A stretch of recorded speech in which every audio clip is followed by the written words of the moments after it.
Selamat pagi saudara, ketemu lagi bersama saya Jumadi di program Sapa Jambi Kompas TV Independen Terpercaya.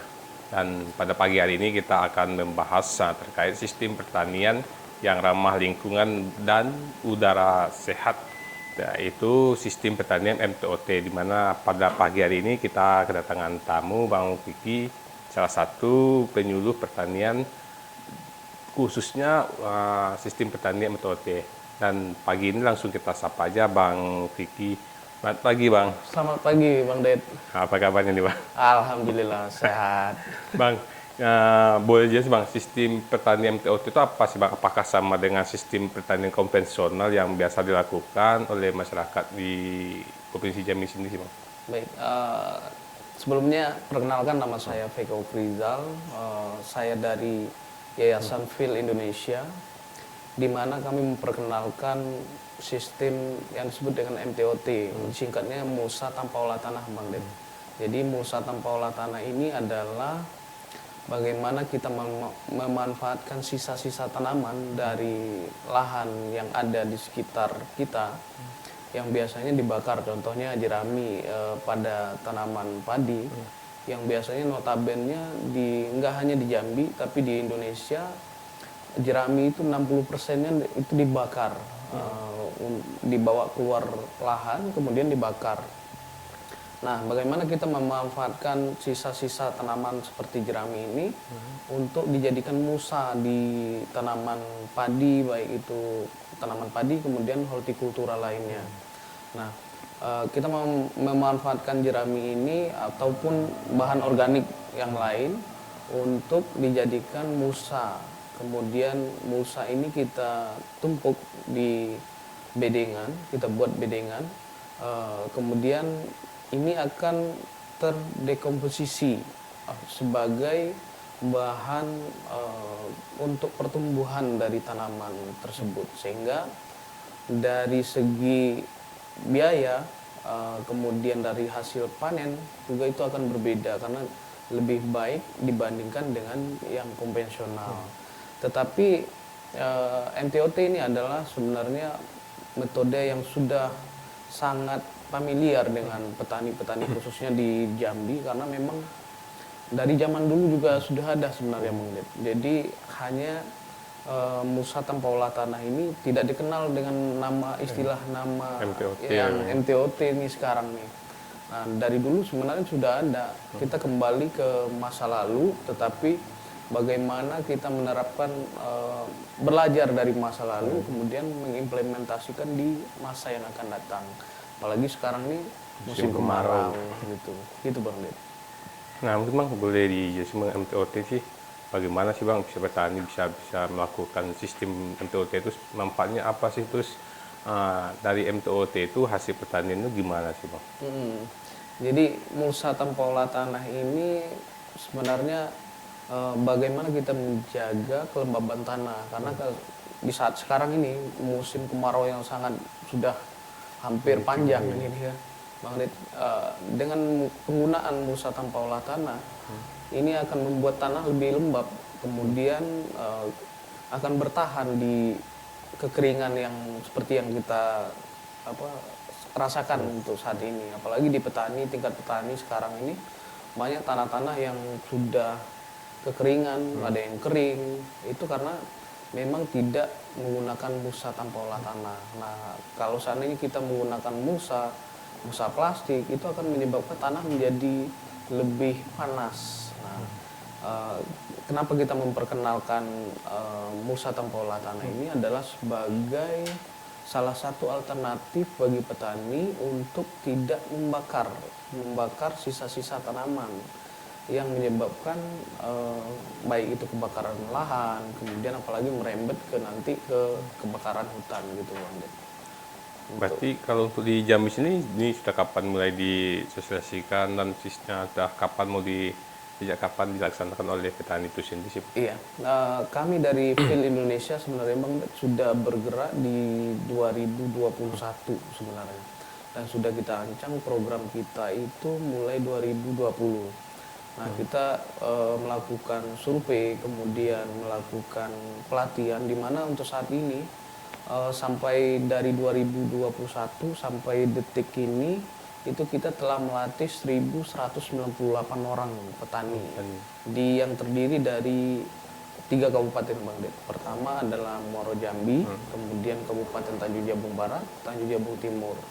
Nah sekarang saat ini juga sedang melakukan gerakan massal, artinya mempromosikan teknik musa tanpa olah tanah karena memang sangat bermanfaat bagi petani, baik dari penghematan biaya produksi, kemudian biaya olah tanahnya, kemudian dari peningkatan hasil panen.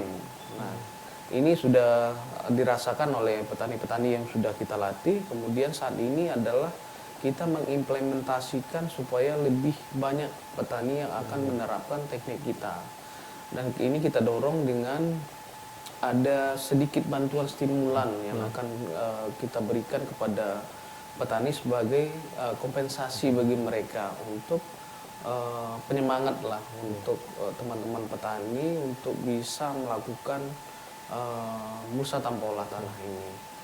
Kemudian kita juga di 3 kabupaten ini sudah melakukan sekolah lapangan, kemudian kita latih kader-kader yang akan memberikan pendampingan kepada teman-teman petani yang di tingkat bawah, dan juga memberikan sedikit promosi atau bimbingan yang berkelanjutan.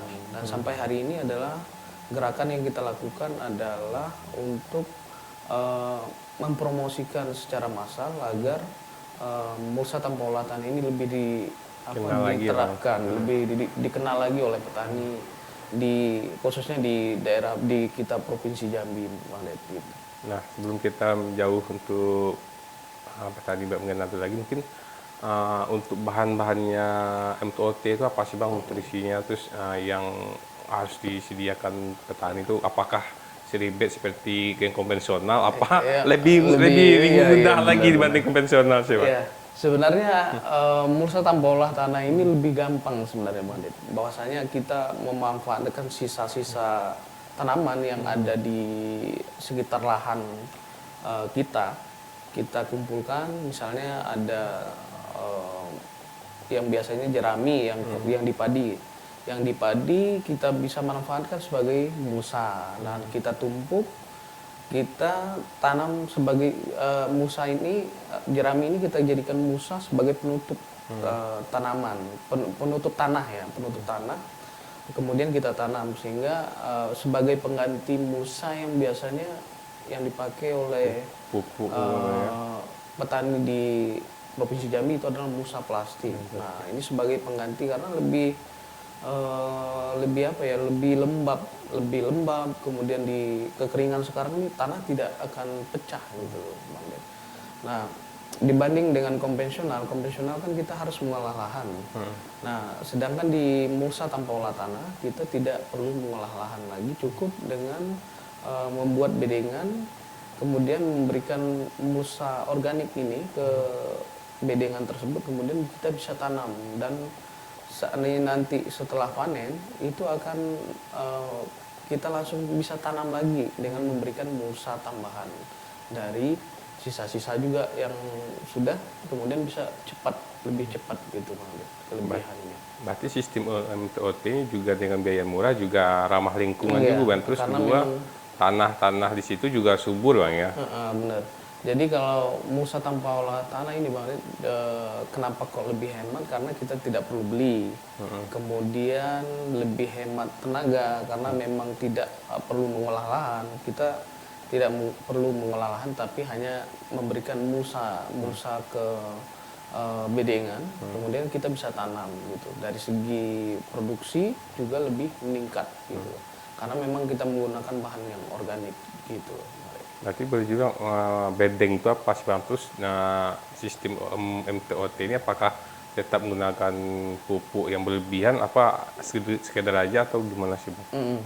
Jadi ketika kita telah menggunakan baik itu musa organik ya, nanti akan berimbas kepada penggunaan pupuk yang lebih sedikit dibanding dengan yang konvensional. Apalagi sekarang nih saat ini kan harga pupuk ini melambung tinggi nih, Bang Ded.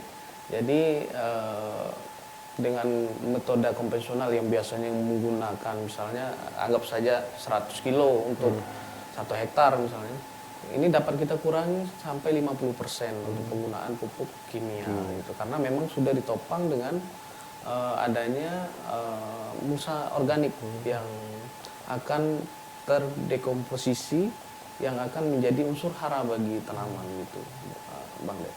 Berarti dia selain irit biaya juga petani juga lebih untung lagi. Lebih- Biasanya lebih diuntungkan. biaya pembelian pupuk juga cukup mahal selama ini dipakai. Mungkin 1 hektar itu mungkin juga berapa ratus ribu yang harus keluar Iya, untuk biaya pupuk.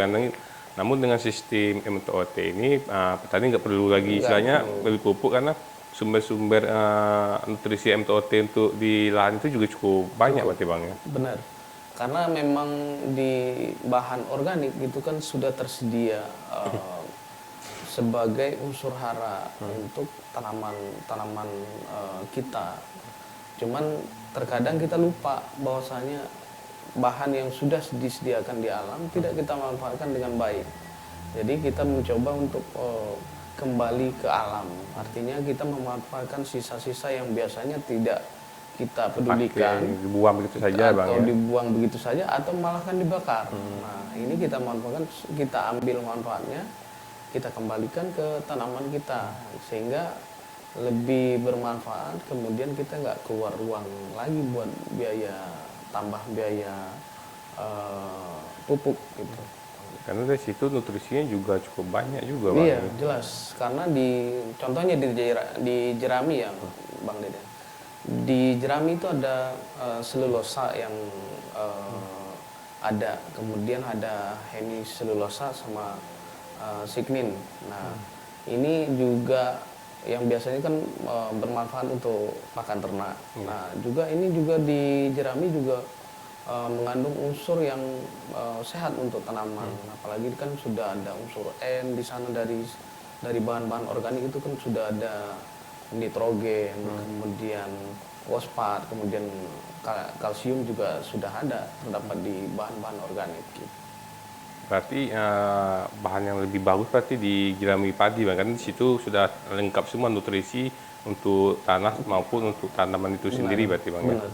Jadi semua bahan organik yang bisa kita manfaatkan sebenarnya baik untuk tanaman. Nah, hanya saja kita perlu bahwasanya mengembalikan itu ke tanah sehingga dia terdekomposisi dengan baik sehingga dapat nutrisi tanaman kita itu. Bang, perbincangan kita ini cukup menarik Bang. Mungkin bisa petani-petani bisa ngikut sistem MTOT ini dengan adanya edukasi yang kita berikan kepada petani. Mungkin petani juga bisa ngikut ini. Namun kita lanjutkan setelah jeda ini Bang ya. Oke, siap. Ya sudah, saksikan setelah jeda berikut.